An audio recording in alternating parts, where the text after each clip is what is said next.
பொருட்களை விநியோகிக்கும் அந்த சிறுவனுக்கு ரொம்ப பசித்தது. எதையாவது வாங்கி சாப்பிடலாம் என்றால் கையில் பணமே இல்லை. அருகில் இருந்த வீட்டில் ஏதாவது சாப்பிட கேட்கலாம் என்று நினைத்தான். அந்த வீட்டின் கதவை தட்டினான். ஒரு பெண் கதவை திறந்தாள். ஏதாவது கேட்கலாம் என்று நினைத்தான். ஆனால் கூச்சம், கேட்க மனவரவில்லை. கொஞ்சம் தண்ணி கொடுமா, குடிக்க தயக்கத்துடன் கேட்கின்றான். அவள் சிறுவனின் கண்களில் இருந்த பசியை கவனிக்கிறாள். உடனே உள்ளே சென்றவள் ஒரு கப் பாலை கொண்டு வந்து கொடுத்தாள். பாலை குடித்து பசியாறிய சிறுவன் கேட்டான், நான் எவ்வளவு கடன்பட்டிருக்கின்றேன் என்றான். கடனா? அப்படி ஒன்றும் இல்லை. அன்பான செயலுக்கு விலை எதுவும் இல்லை என்று என் அம்மா சொல்லியிருக்கிறார். அவள் சிரித்து கொண்டே சொன்னாள். ரொம்ப நன்றி. சிறுவன் புன்னகையுடன் கடந்து சென்றான். ஆண்டுகள் கழிந்தன. கஷ்டப்பட்டு முட்டி மோதி படிப்பை முடித்த அந்த சிறுவன் மருத்துவம் படித்து அந்த நகரிலேயே மிகவும் பெரிய டாக்டராக ஆனான். அந்த சமயத்தில் அந்த பெண்ணுக்கோ ஒரு கொடிய நோய் வந்தது. அவர் பணியாற்றிய மருத்துவமனையிலேயே அவளும் அனுமதிக்கப்பட்டிருந்தாள். அந்த டாக்டரிடமே அவளுடைய பரிசோதனையும் வந்தது.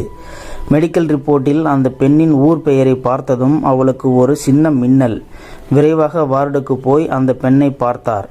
அவள்தான் தனது பசியாற்றிய அந்த தாயுள்ளம்தான். அன்று முதல் தனது அத்தனை உழைப்புகளையும் கவனத்தையும் செலுத்தி அந்த பெண்ணுக்கு சிகிச்சை அளித்தார். நீண்ட சிகிச்சைக்கு பின்னர் அவள் குணமானாள். பல லட்சங்கள் செலவானது. மருத்துவமனை அந்த பெண்ணுக்கு ஒரு நீண்ட பில்லை அனுப்பியது. இதை எப்படி கட்டப்போகின்றோமோ என்று பதட்டத்துடன் அதை பிரித்தவள் திகைத்தே போனாள். அந்த பில்லின் கடைசியில் கையால் எழுதப்பட்டிருந்தது, இந்த பில்லை நீங்கள் செலுத்த வேண்டியதில்லை. ஒரு கப் பாலில் உங்கள் கடன் முழுவதும் தீர்க்கப்பட்டுவிட்டது. இது நன்றி சொல்லும் நேரம். அவளுக்கு கண்கள் பனித்தன. அந்த சிறுவன் வேறு யாரும் இல்லை, அமெரிக்காவில் மிக பிரபலமாக மருத்துவராக விளங்கிய டாக்டர் ஹவார்டு ஹெல்லைதான்.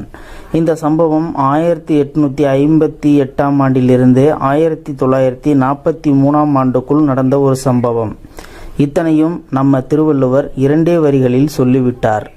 அற்றார் அழிபசி தீர்த்தல் அஃதொருவன் பெற்றான் பொருள்வை புலி. இந்த குறள் 226வது குறள். இந்த குறளின் பொருள் என்னன்னு பார்த்துக்கிட்டிங்கன்னா, வறியவர்களின் பசியை போக்குங்கள், அதுதான் செல்வம் பெற்ற ஒருவன் அது பிற்காலத்துக்கு தனக்கு உதவுமாறு சேர்த்து வைக்கும் இடமாகும் அப்படின்னு சொல்லியிருக்காரு. இப்போ நம்ம பெரியோர்கள் என்ன சொல்றாருன்னு பார்த்துக்கிட்டிங்கன்னா, பந்தியில் இருப்பவர்களுக்கு ஒவ்வொன்றையும் கேட்டு கொடு, பசியோடு இருப்பவர்களுக்கு எதையுமே கேட்காமல் கொடு அப்படின்னு சொல்லி நம்ம பெரியோர்கள் சொல்லியிருக்காங்க. இந்த வீடியோ பார்த்துக்கிட்டு இருக்கிற நீங்கள் இந்த வீடியோ பற்றின கருத்துக்களை கீழே இருக்கிற கமெண்ட் செக்ஷனில் மறக்காமல் சொல்லுங்கள். இந்த வீடியோ பிடிச்சிருந்தா ஒரு லைக் பண்ணிக்கோங்க. இந்த வீடியோவை முடிஞ்ச அளவுக்கு உங்கள் ஃப்ரெண்ட்ஸுங்களுக்கு ஷேர் பண்ணுங்கள். இது போன்ற தகவல்களை நீங்கள் தெரிந்து கொள்ள நம்மளுடைய சேனலை சப்ஸ்கிரைப் பண்ணிக்கோங்க. மறக்காமல் பெல் சிம்பிளையும் கிளிக் பண்ணிக்கோங்க. நன்றி, வணக்கம்.